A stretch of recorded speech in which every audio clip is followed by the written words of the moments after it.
Hello बच्चों। Hopefully आप सब बहुत बढ़िया होंगे और जो भी कर रहे होंगे बहुत अच्छे से कर रहे होंगे। Why I started preparing for get in my college days. मैंने क्यों तैयारी स्टार्ट करी थी गेट एग्जामिनेशन की, ये जानना आपको इसलिए ज़रूरी है क्योंकि अगर आप गेट की तैयारी करना चाहते हैं तो you must have a reason. आपके पास एक रीज़न होना चाहिए किस लिए कर रहे हो, क्या प्रोस्पेक्टिव है, आप क्या सोच के कर रहे हो। ये नहीं कि सब लोग तैयारी कर रहे हैं तो आप भी कूद जाओगे, यार यही एक तैयारी लोग करते हैं, बीटेक करने के बाद हम भी कर लेते हैं। ऐसा नहीं होना चाहिए बिल्कुल भी। मैं अपनी जर्नी बताता हूं तो आपको उससे बहुत सारे पॉइंट सीखने को मिलेंगे और आप प्रॉपर डिसीजन ले पाओगे आपके पास क्या रीज़न है इस एग्जामिनेशन की तैयारी करने के लिए। तो वीडियो को बड़े ध्यान से सुनना।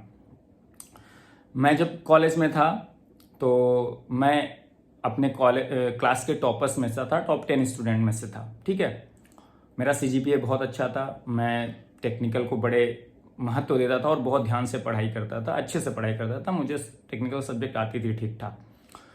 तो हमारे यहाँ तो एनआईटी इलाहाबाद में मैं था तो वहाँ पे पीएसयू डायरेक्ट रिक्रूट करने उस समय आती थी। तो ज़्यादा टॉपर्स को ही शॉर्ट लिस्ट करती थी इंटरव्यू के लिए और इंटरव्यू होता था, उसी के बेसिस पे सिलेक्शन हो जाता था। तो मेरा था कि मेरा भी कहीं ना कहीं पीएसयू में सिलेक्शन हो जाएगा। उस समय मेरे लिए वो ड्रीम जॉब थी, हो जाएगा आराम से, एक वेल सेटल्ड लाइफ होती है सरकारी जॉब की तरह, आराम से पर्क्स भी अच्छे मिलते हैं पीएसयू में, बढ़िया सा सेटल लाइफ होगी, वही मैं ड्रीम करता था उस टाइम। मैं 4 इंटरव्यू में अपियर हुआ, 4 पीएसयूज के, एनटीपीसी, भेल, GAIL, DRDO, and in all 4 I rejected, I got rejected.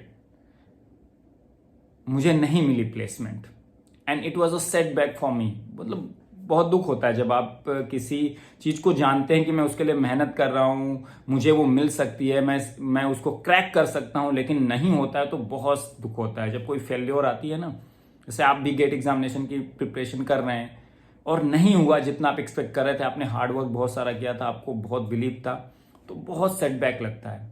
लेकिन अगर उसको आप अच्छे से एनालिसिस अपने फेल्योर को करोगे ना तो आपको एक कैरियर के बहुत अच्छी दिशा वो दे सकता है फेल्योर, जैसा मेरे साथ हुआ। तो मैं फिर अपने सीनियर से मिला, मतलब एक दुख होता है ना, तो आप सीनियर से थोड़ा बात करूं, थोड़ा समझूं क्या रह गया, क्या करना चाहिए मुझे। तो सीनियर से बात किया तो उन्होंने कहा देखो, अच्छा कैरियर अगर बनाना चाहते हो तो पीएसयूज ही नहीं है, बहुत सारे सीनियर्स थे जिन्होंने बाकी कोर डोमेन में बहुत अच्छा किया हुआ था, है ना, उस फील्ड में कैरियर बनाने का सोचे थे, उन्होंने प्रॉपर प्लानिंग भी की थी। तो उन्होंने कहा था इसलिए तू गेट एग्जामिनेशन की तैयारी कर। इस एग्जामिनेशन से तुझे एक तो तेरे फंडामेंटल बहुत स्ट्रांग हो जाएंगे, बहुत अच्छा तुम्हें इंजीनियरिंग के एप्लीकेशंस कैसे चीज़ें होती हैं कनेक्ट करने को मिलेगा, सेमेस्टर से थोड़ी सी अलग होंगी चीज़ें, है ना। और इससे जो तुम टॉप आईआईटीज आईएससीज में जाते हो, डिफरेंट बहुत सारी ब्रांचेज जो हैं, एक अच्छी स्ट्रीम में चले गए तो वहां से जो कोर जॉब्स के प्रोस्पेक्टिव है, डिफरेंट कंपनीज में जॉब ग्रोथ का जो प्रोस्पेक्टिव है वो बहुत ही बेहतरीन है। अगर तुझे टीचिंग में फील्ड कैरियर बनाऊंगा तो पीएचडी यूएचडी के बहुत सारे ऑप्शंस तेरे लिए खुल जाएंगे, और बहुत सारे एग्जांपल्स भी थे जो अपने सीनियर्स किए हुए थे। और तू इंजीनियरिंग सर्विसेज में भी जा सकता है, पीएसयू से बेटर जॉब है क्लास 1 की। और लेकिन ईएससी में जाने के लिए भी गेट की प्रिपरेशन कर, उससे फंडामेंटल और फाउंडेशन बहुत स्ट्रांग हो जाएगी, ईएससी क्रैक करने में बहुत हेल्प होगी। That day I decided I will prepare for GATE examination, और मेरा टेक्निकल स्ट्रांग है, मैं प्रूफ करके दिखाऊंगा और इस एग्जामिनेशन को क्रैक करके दिखाऊंगा और अपने लिए बहुत सारी अपॉर्चुनिटीज क्रिएट करूंगा। मैं ये 4 पीएसयूज में ही तो केवल फेल हुआ, बहुत सारी अपॉर्चुनिटीज मेरा वेट कर रही है। अब I will not limit myself to these PSUs only, and then I started preparing, and final year के साथ मैंने एग्जाम दिया, सिलेबस देखा, क्या मैं पढ़ सकता हूँ भी, क्या कहाँ से क्वेश्चंस आते हैं, जो सब्जेक्ट इजीली कवर हो सकती है, सब कुछ अपना एक स्ट्रेटजी अपने अकॉर्डिंग बना लिया एंड पढ़ाई किया। और कॉलेज के साथ फाइनल ईयर के साथ मेरी 263 रैंक थी और आईटी दिल्ली में मुझे एडमिशन मिला था तब तक। लेकिन गेट की तैयारी करने पे मुझे इतना मजा आने लगा कि हाँ, चीजें कितने बेहतरीन ढंग से अप्लाई की जा सकती हैं, फंडामेंटल थोड़े और ज्यादा इंप्रूव हो गए पढ़ाई के दौरान, गेट की प्रिपरेशन के दौरान।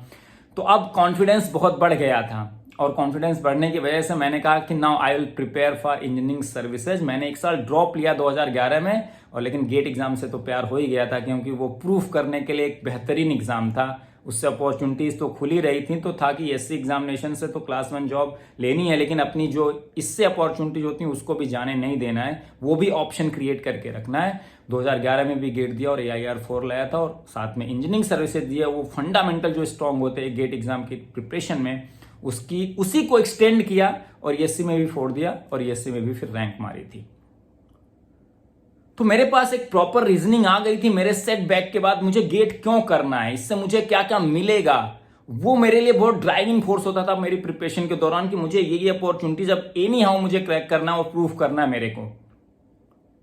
और ये जो सेटबैक लगा था, देखो अगर तुम एक यहीं से लगी हुई स्टोरी अगर मैं बता दूं कि जो मुझे फेल्योर मिली थी उसने मुझे एक और रास्ता क्रिएट कर दिया। शायद मैं PSU में हो गया तो मैं गेट की तैयारी नहीं करता, इंजीनियरिंग सर्विसेज की शायद नहीं करता, इसकी तैयारी किया, अपने सब्जेक्ट के एप्लीकेशन कोर्सेज अच्छे से समझा, टीचिंग मुझे थोड़ी बहुत पसंद थी, मैं अपने कोई चीज सीखता था तो किसी को बताने मुझे अच्छा लगता था, लेकिन इस पढ़ाई के दौरान, प्रिपरेशन के दौरान उस टीचिंग से और प्यार हो गया कि किसी को कुछ समझाऊं जैसे मैं सोचता हूं, बहुत मजा आता था। और उसने मेरे कैरियर को भी एक तरह से शेप दे दिया।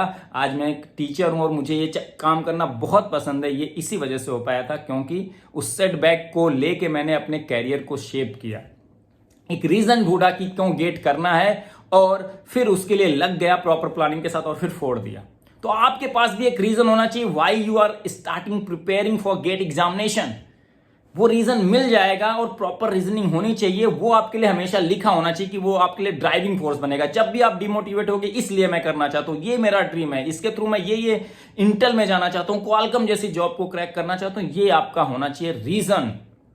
या PhD करना चाहता हूं जाके IISc बेंगलोर, उसके बाद वहां से PhD करूंगा, अपना बेहतरीन कैरियर बनाऊंगा। फॉरेन यूनिवर्सिटीज में बहुत सारे लोग PhD जाके करते हैं और बेहतरीन कैरियर का ग्राफ लेके अपना जाते हैं। So don't limit your self, है ना।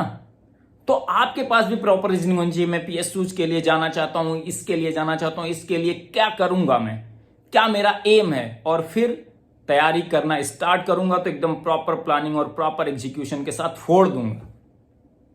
और कोई चीज जब रीजन के साथ जुड़ जाती है फिर करने में अलग ही मजा होता है। डायरेक्शनलेस बस तैयारी कर रहे हैं भीड़ भाड़ में ना, तो उसमें फिर आप कई बार आप जब डिमोटिवेट होगे तो मोटिवेट करने के लिए कोई रीजन नहीं मिलेगा, इसलिए आप मोटिवेशन इधर उधर ढूंढते हो। तो find that reason, you will get that reason, then आपका आधा काम आसान हो जाएगा। फिर आपकी मेहनत बचेगी और मोटिवेशन आपको अंदर से खुद ही मिलेगा, और एक डायरेक्टिव वे में आप तैयारी करोगे तो फोड़ फाड़ दोगे। तो इसी तरह के किसी और वीडियो में फिर आपके साथ फिर मिलूंगा और आपको गाइड करता रहूंगा। Till then, bye bye and take care of yourself.